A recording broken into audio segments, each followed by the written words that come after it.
Now it came to pass in the days when the judges ruled that there was a famine in the land. And a certain man of Bethlehem, Judah, went to sojourn in the country of Moab, he and his wife and his 2 sons. And the name of the man was Elimelech, and the name of his wife Naomi, and the name of his 2 sons Mahlon and Chilion, Ephrathites of Bethlehem, Judah. And they came into the country of Moab and continued there. And Elimelech, Naomi's husband, died, and she was left and her 2 sons. And they took them wives of the women of Moab. The name of the one was Orpah, and the name of the other Ruth. And they dwelled there about 10 years. And Mahlon and Chilion died also, both of them. And the woman was left of her 2 sons and her husband. Then she arose with her daughters-in-law, that she might return from the country of Moab. For she had heard in the country of Moab how that the Lord had visited his people in giving them bread. Wherefore she went forth out of the place where she was, and had 2 daughters-in-law with her. And they went on the way to return unto the land of Judah. And Naomi said unto her 2 daughters-in-law, Go, return each to her mother's house. The Lord deal kindly with you, as ye have dealt with the dead and with me. The Lord grant you that ye may find rest, each of you, in the house of her husband. Then she kissed them, and they lifted up their voice and wept. And they said unto her, Surely we will return with thee unto thy people. Turn again, my daughters. Why will ye go with me? Are there yet any more sons in my womb, that they may be your husbands? Turn again, my daughters. Go your way, for I am too old to have an husband. If I should say, I have hope, if I should have an husband also tonight, and should also bear sons, would ye tarry for them till they were grown? Would ye stay for them from having husbands? Nay, my daughters, for it grieveth me much for your sakes, that the hand of the Lord is gone out against me. And they lifted up their voice and wept again. And Orpah kissed her mother-in-law. But Ruth clave unto her, and she said, Behold, thy sister-in-law is gone back unto her people, and unto her gods. Return thou after thy sister-in-law. Entreat me not to leave thee, or to return from following after thee. For whither thou goest, I will go, and where thou lodgest, I will lodge. Thy people shall be my people, and thy God my God. Where thou diest, will I die, and there will I be buried. The Lord do so to me, and more also, if aught but death part thee and me. When she saw that she was steadfastly minded to go with her, then she left speaking unto her. So they 2 went until they came to Bethlehem. And it came to pass, when they were come to Bethlehem, that all the city was moved about them. And they said, Is this Naomi? Call me not Naomi. Call me Mara, for the Almighty hath dealt very bitterly with me. I went out full, and the Lord hath brought me home again empty. Why then call ye me Naomi, seeing the Lord hath testified against me, and the Almighty hath afflicted me? So Naomi returned, and Ruth the Moabitess, her daughter-in-law, with her, which returned out of the country of Moab. And they came to Bethlehem in the beginning of barley harvest. And Naomi had a kinsman of her husband's, a mighty man of wealth, of the family of Elimelech, and his name was Boaz. And Ruth the Moabitess said unto Naomi, Let me now go to the field, and glean ears of corn after him in whose sight I shall find grace. Go, my daughter. And she went and came and gleaned in the field after the reapers. And her hap was to light on a part of the field belonging unto Boaz, who was of the kindred of Elimelech.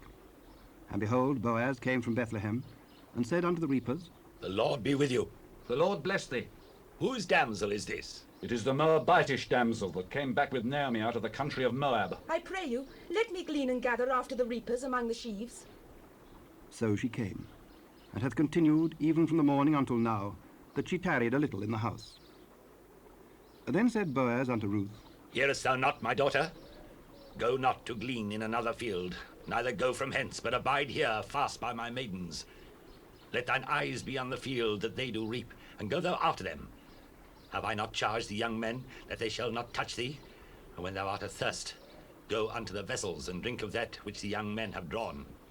Then she fell on her face, and bowed herself to the ground, and said unto him, Why have I found grace in thine eyes, that thou shouldest take knowledge of me, seeing I am a stranger?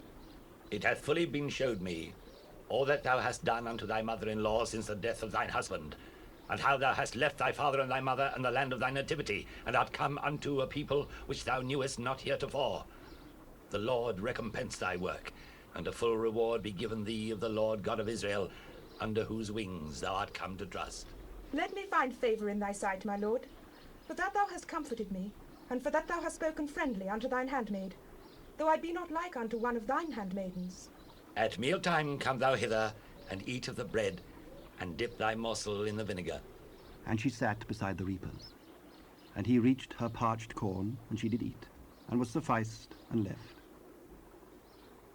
And when she was risen up to glean, Boaz commanded his young men, saying, Let her glean even among the sheaves, and reproach her not. And let fall also some of the handfuls of purpose for her, and leave them, that she may glean them, and rebuke her not. So she gleaned in the field until even, and beat out that she had gleaned. And it was about an ephah of barley. And she took it up and went into the city, and her mother-in-law saw what she had gleaned. And she brought forth and gave to her that she had reserved after she was sufficed. And her mother-in-law said unto her, Where hast thou gleaned today? And where wroughtest thou? Blessed be he that did take knowledge of thee. And she showed her mother-in-law with whom she had wrought, and said, The man's name with whom I wrought today is Boaz.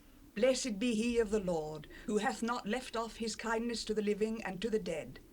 The man is near of kin unto us, one of our next kinsmen. He said unto me also, Thou shalt keep fast by my young men, until they have ended all my harvest. It is good, my daughter, that thou go out with his maidens, that they may meet thee not in any other field.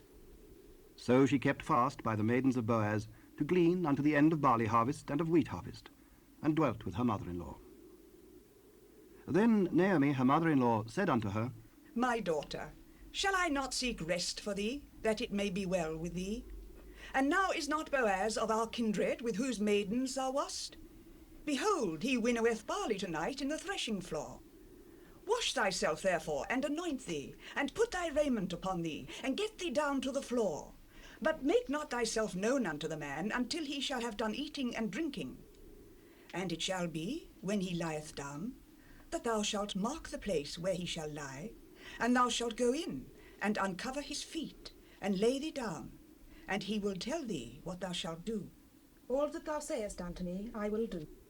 And she went down unto the floor, and did according to all that her mother-in-law bade her.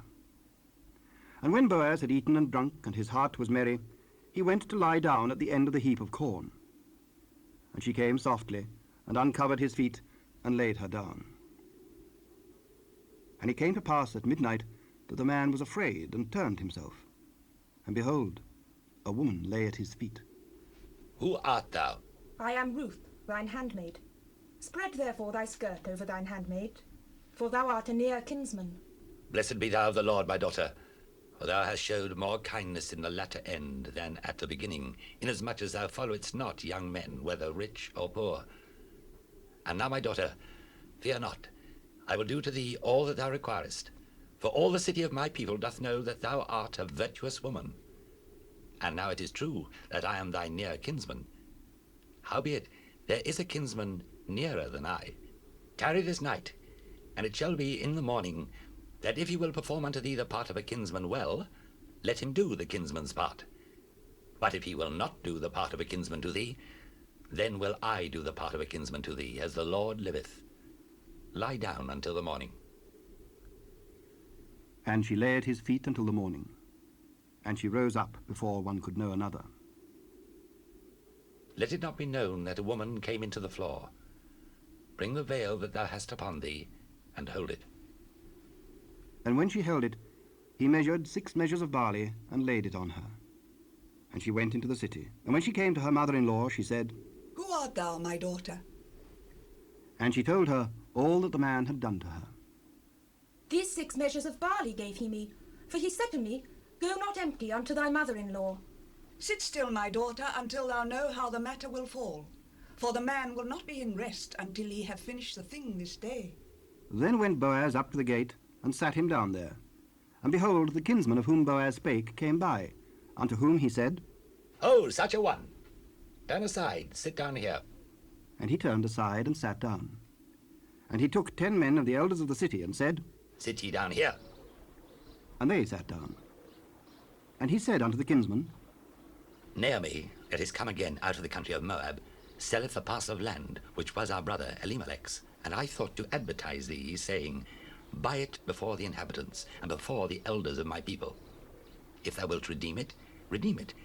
But if thou wilt not redeem it, then tell me, that I may know.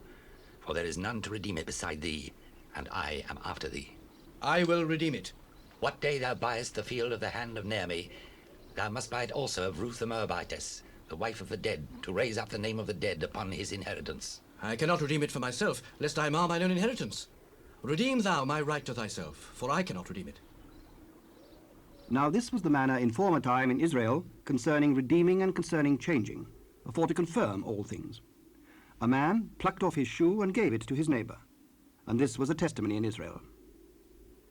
Therefore the kinsman said unto Boaz, Buy it for thee. So he drew off his shoe.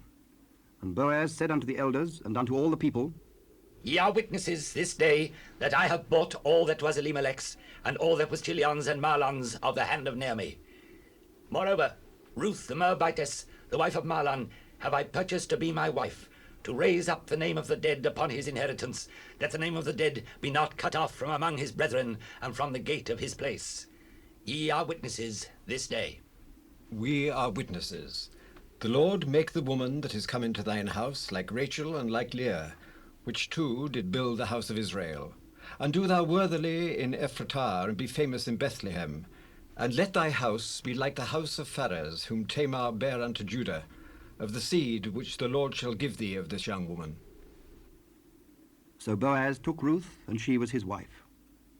And when he went in unto her, the Lord gave her conception, and she bare a son. And the women said unto Naomi, Blessed be the Lord, which hath not left thee this day without a kinsman, that his name may be famous in Israel. And he shall be unto thee a restorer of thy life, and a nourisher of thine old age.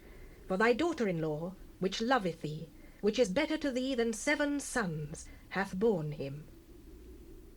And Naomi took the child, and laid it in her bosom, and became nurse unto it. And the women, her neighbours, gave it a name, saying, There is a son born to Naomi. And they called his name Obed. He is the father of Jesse, the father of David. Now these are the generations of Pharez. Pharez begat Hezron, and Hezron begat Ram, and Ram begat Amminadab, and Amminadab begat Nahshon, and Nahshon begat Salmon, and Salmon begat Boaz, and Boaz begat Obed, and Obed begat Jesse, and Jesse begat David.